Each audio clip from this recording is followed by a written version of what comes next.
अस्सलाम वालेकुम नाजरीन, आपको इस्लामिक चैनल की तरफ से बहुत खुश आमदीद। आज मैं आपको ज़िंदगी बदल देने वाला मजरब वजीफ़ा बताने जा रहा हूँ।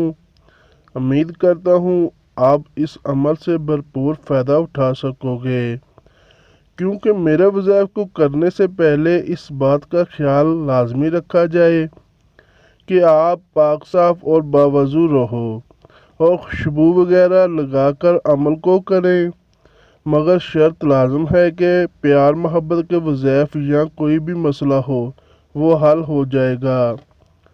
अगर कोई किसी की मोहब्बत में दीवानगी की हद तक चला जाए और महबूब तवज्जो ही नहीं देता है, या किसी की बीवी अपने शोहर पर तवज्जो ना देती हो और अपने ससुराल जाकर बैठ गई हो, वो किसी तरह आने पर राज़ी ना होती हो, नक्श लिख लें और अपने महबूब को अपने सामने पाएं।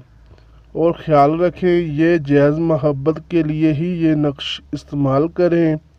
नक्श मैं आपको स्क्रीन पर दिखा देता हूँ। ये नक्श 11 अदद लिखने हैं।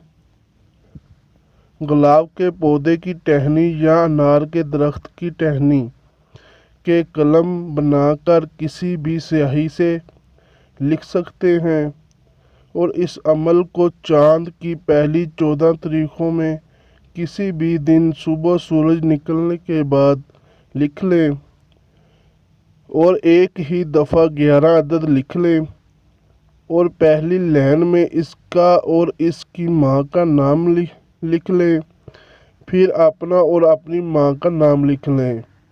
इस तरह 11 अदद नक्श तैयार करके रोज़ाना एक अदद इशा के वक़्त जला लेना है और अपने मकसद के लिए दुआ करनी है।